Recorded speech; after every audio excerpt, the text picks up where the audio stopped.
Welcome to Teddy Bear Tuck-In Time. If you've ever wanted to be read to and tucked in by a teddy bear, you've come to the right place. My name is Hope, and I'm an ambassador of Honey Grove. This program is for the hinterlands and beyond. Oh, please go to my blog at honeygrovebears.com. Hit subscribe. Over there, you can read more about the author and the books I'm about to read. Okay, now that you've done that, it's time to get tucked in. Settle in. And ready to read. Hi. Are you ready to be tucked in? You got your bear? Got your blanket? Did you get a drink of water? Okay. Well, tonight's story is about Paddington Bear. It's called Paddington's Garden by Michael Bond and Fred Banberry, a Paddington picture book. I like Paddington. One day, Paddington decided to make a list of all the nice things there were about being a bear and living with the Browns at number 32 Windsor Gardens. It was a long list, and he had almost reached the end of the paper when he suddenly realized he'd left out one of the nicest things of all, the garden itself. It's a very pretty garden. It's in the middle of a city, it looks like.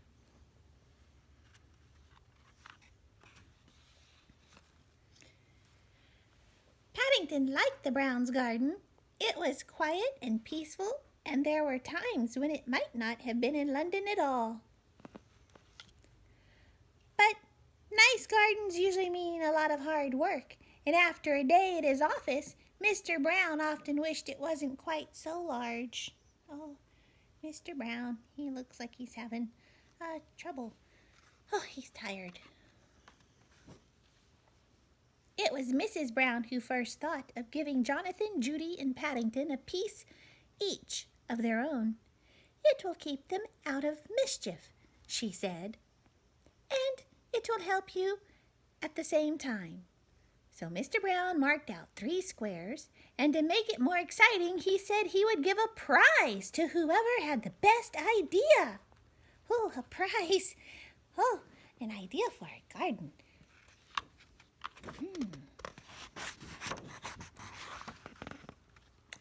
Early next morning, all 3 set to work.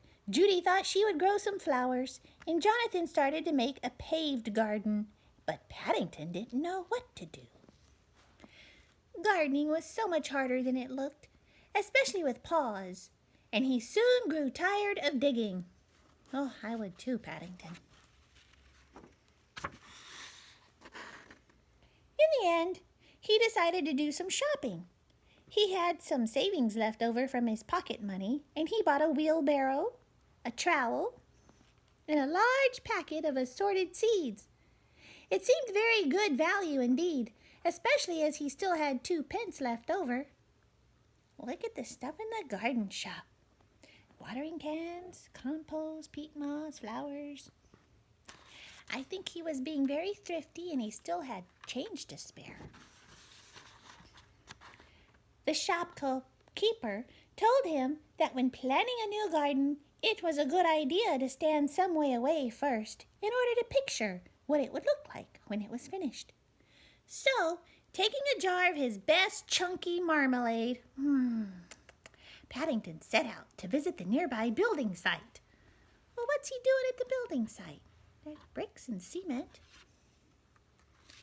By the time he got there, it was the middle of the morning. And as the men were all at their tea break, he sat down on the pile of bricks, put the jar of marmalade on a wooden platform for safety, and then peered hopefully towards the Browns' garden. Oh, I see. The building site was on the other side of the fence from the Browns. Oh, it gave him a good perspective. Perspective is everything.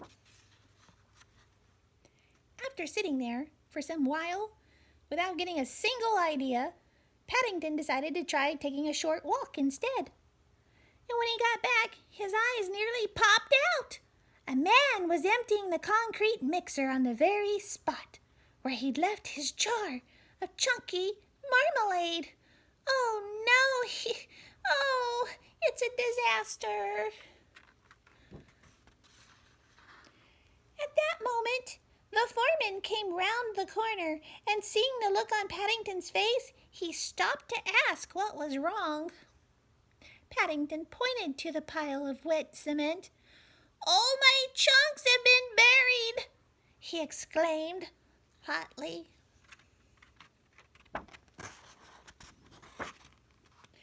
The foreman called his men together.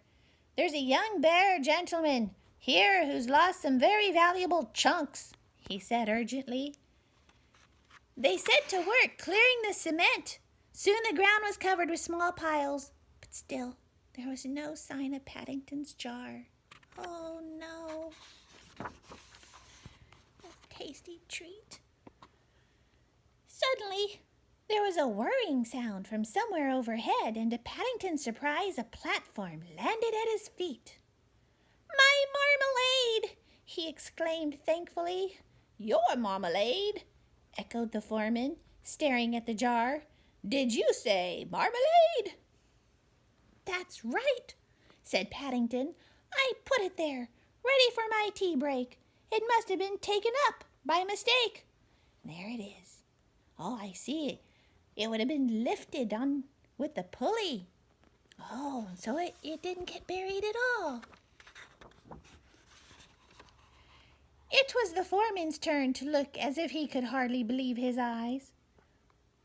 "Well, that's special quick-drying cement," he wailed. "It's probably going rock hard already." Uh-oh. "Ruined by a bear's marmalade. No one will give me 2 pence for it now." Paddington opened his suitcase and felt in the secret compartment. "I will," he said eagerly. Paddington's going to give him 2 pence. Paddington took the lumps of concrete home in his wheelbarrow and worked hard in his garden for the rest of the day. And when the builders saw the rockery he had made with the concrete, they were most impressed and gave Paddington several plants to finish it off for the time being, until a seed started to grow. "Oh, look, it's his little rockery. Those are the little lumps of cement and the flowers that he bought. He planted the seeds, but they'll grow later." Paddington's rockery fitted in so well with Jonathan's paved garden and Judy's flower bed, it looked as though the whole thing had been planned.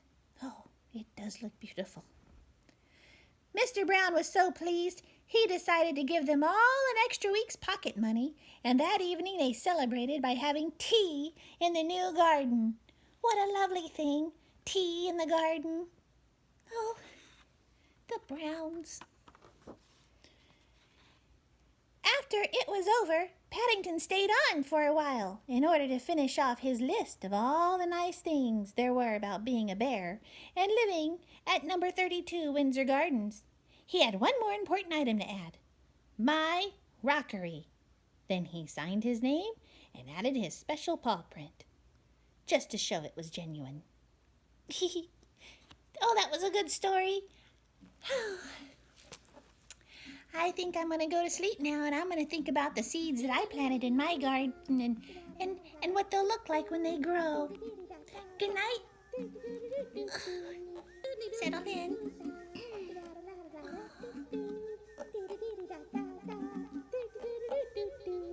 Don't forget, subscribe and bing!